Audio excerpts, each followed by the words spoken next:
Assalamualaikum warahmatullahi wabarakatuh. Perkenalkan, saya dari tim kelompok mana? Nggak ada nama tim. Oh, nggak ada. Sigma Oke. Boy. Tim Sigma Boy ingin mempresentasikan tugas membuat sebuah server di dalam Docker serta Kubernetes. Di sini saya sudah membuat sampel secara sederhana saja untuk menjelaskan cara kerja alur dari Docker dan juga Kubernetes. Di sini saya sudah menyiapkan website sederhana dan tujuannya ingin membuat sebuah Docker server, lalu membuat kontainer. Setelah membuat kontainer, melanjutkan dengan membuat 3 replikat di dalam Kubernetes untuk websitenya. Langsung saja untuk penjelasan sederhananya, kita membuat sebuah kontainer baru dengan todo app versi pertama. Selanjutnya akan di dalam Docker akan otomatis melakukan installing. Setelah melakukan installing, kita melakukan Dockeran dan mengecek apakah Docker yang kontainer yang kita buat sudah jalan, dan ini hasilnya dan berhasil dibuat. Setelah itu kita memeriksa kontainer servernya di dalam Docker. Nah, ini yang saya buat tadi, todo app v1 dengan port 80 sudah dibuat dan sudah running. Selanjutnya di dalam sebuah kontainer kita menambahkan index HTML secara sederhana saja untuk menampilkan website yang sudah kita buat. Lalu kita melakukan pembuatan konfigurasi K8s untuk Kubernetesnya. Sebelum itu di dalam Docker kita pastikan untuk Kubernetesnya sudah kita lakukan online atau kita runningkan. Sebelumnya dia disable. Selanjutnya kita on-kan saja di enable jadinya seperti itu. Lalu kita klik apply versi 1.3.2. Selanjutnya setelah saya melakukan selanjutnya membuat fokus ke dalam Kubernetesnya, kita di sini melakukan konfigurasi secara sederhana untuk API versionnya, pilih versi 1, website development. Nah, ini bagian poin pentingnya. Kita membuat replikat berapa di dalam Kubernetes. Di sini saya membuat 3. Setelah kita membuat sejarah sederhana dari mulai kontainer namanya dan juga API versi berapa dan menggunakan port berapa, kita langsung saja melakukan applying atau deployment kode ini dengan klik kubectl apply configuration, lalu akan di deployment. Setelah di deployment, maka replikat akan langsung muncul sebanyak 3 karena kita sudah membuatnya 3. Nah, setelah itu kita memeriksa apakah benar replikat itu sudah ada 3 dan statusnya bagaimana dan umurnya ada berapa, dan kita buat saja untuk prompt perintah dengan get deployment dengan nama website development sudah tersedia 3, up to date, dan age-nya umurnya 19 detik umurnya. Nah, ini ada 3 yang running. Setelah itu kita akan get untuk memeriksa kubectl itu get service untuk memeriksa atau melihat IP ya yang jalan. Yang di sini karena ada 3 replikat, saya sudah menggunakannya 2 replikat dan satunya itu masih belum digunakan, gitu seperti itu. Jadi ada 2 di sini yang digunakan. Setelah itu ini netstate untuk melihat ininya status yang mengakses. Nah, setelah replikat pertama sudah saya coba dan dia memang sudah jalan di dalam port 80. Ini hasilnya. Selanjutnya saya membuat untuk replikat kedua dengan mengedit HTML-nya menjadi Kubernetes versi 2 sederhananya. Nah, di sini ada konfigurasinya juga untuk versi 2-nya. Kita akan membuat kontainer baru untuk versi 2-nya. Setelah di applying install selesai, kita akan melihat isi di dalam replikat keduanya. Misal kita lihat Kubernetes status deployment. Status dia pods itu kan ngambil podsnya. Betul. Terus lihat status running, sudah running. Untuk sebenarnya ini balik lagi yang di tahapan awal karena ada beberapa prom yang harus saya periksa. Prom ya? Habis itu kita langsung saja melihat poin dari isi versi kedua yang sudah di deploy. Deploy ulang.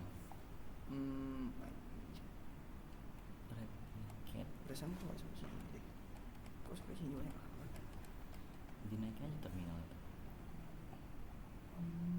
Nah, kita jelasin. describe photo. Oh ya, ini saya menjalankan replikat kedua itu di dalam website deployment dengan ini apa ya, lebih ke code-nya gitu. untuk unique poinnya atau unique code-nya mungkin ya. Nah, saya menempatkan untuk replikat versi 2-nya di sini. Jadi saya langsung memeriksanya saja dengan mengambil poin dari code 2 ini dan diterapkan di sini dengan prom kubectl described pod website deployment. Nah, dengan mengambil poin kedua tadi dan akan ada status detail dari replikat yang kita gunakan, yaitu replikat yang kedua tadi. Deskripsinya. Website development, ada Docker desktop, app web, status running, IP-nya sekian. Sudah statusnya sudah berhasil semua, successful.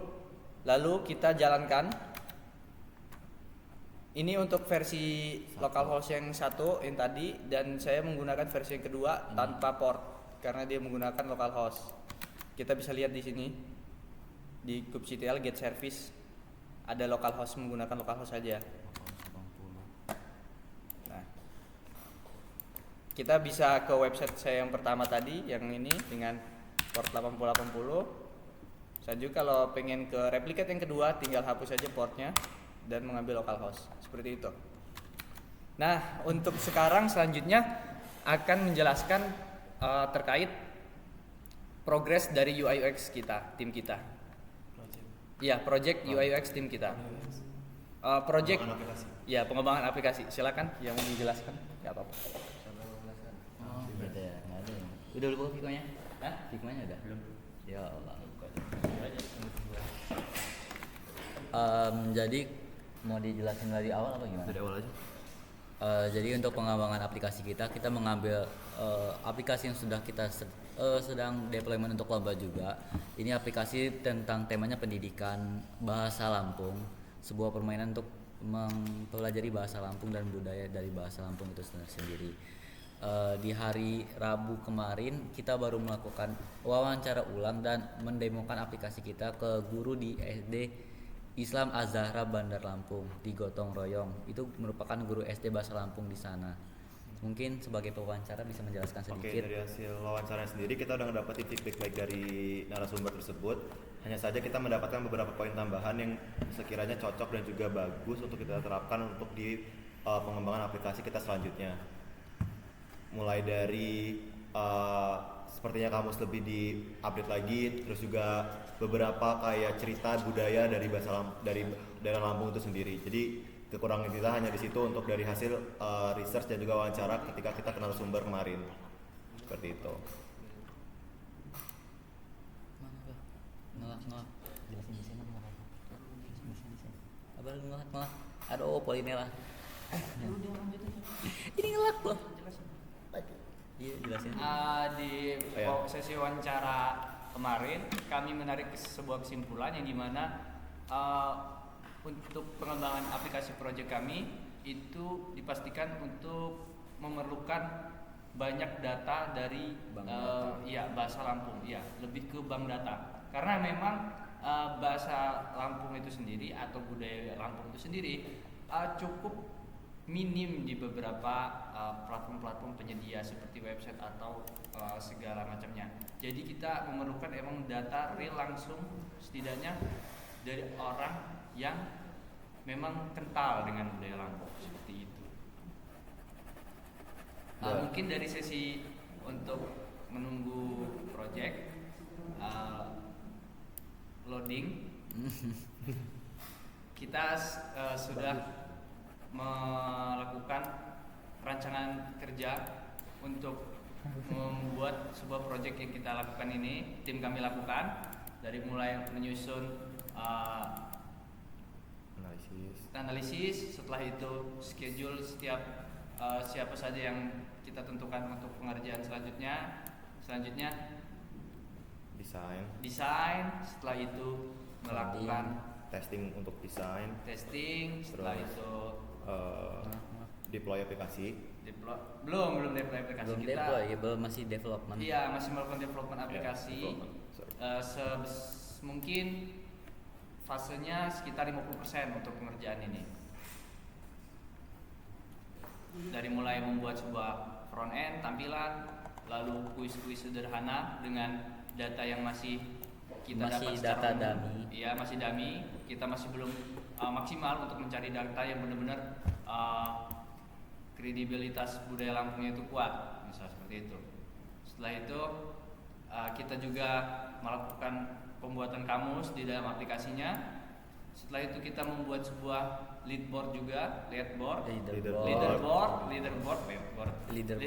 papan peringkat untuk peserta. para peserta pada saat melakukan permainan bahasa Lampung, mereka bisa saling berkompetisi dalam jadi pada saat memainkan aplikasi di dalam jejak budaya ini belajar.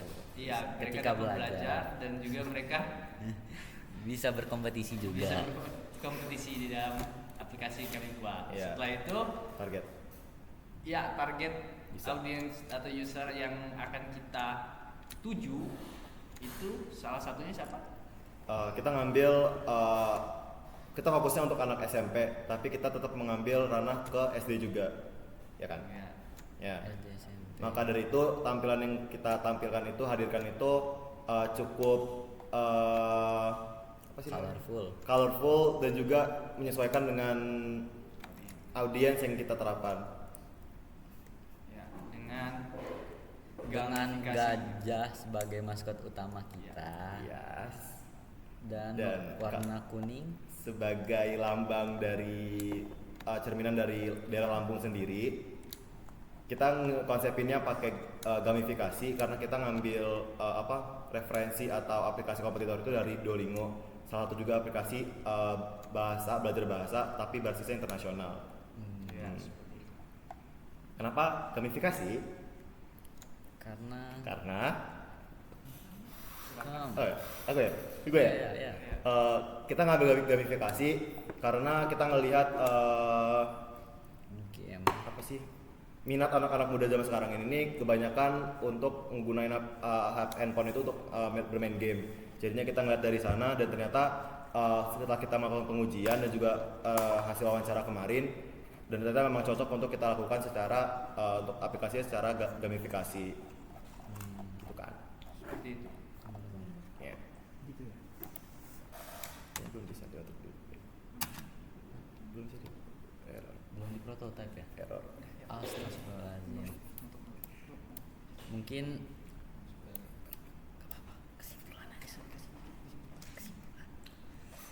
Jadi kesimpulan yang telah kami lakukan dari sesi wawancara dan sesi lainnya, mungkin kita akan memperbanyak bank data seperti soal-soal yang akan diberikan kepada audiens nanti. karena untuk dataset sendiri cukup rumit juga karena Lampung ini memiliki 2 dialek dan itu juga sedikit berbeda dan sedikit sulit untuk mencari datanya.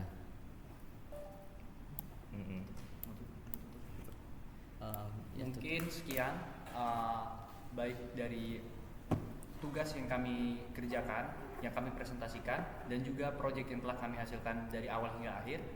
Mungkin kurang lebihnya mohon maaf. Kami akhiri. Wassalamualaikum warahmatullahi wabarakatuh. Basing-basing.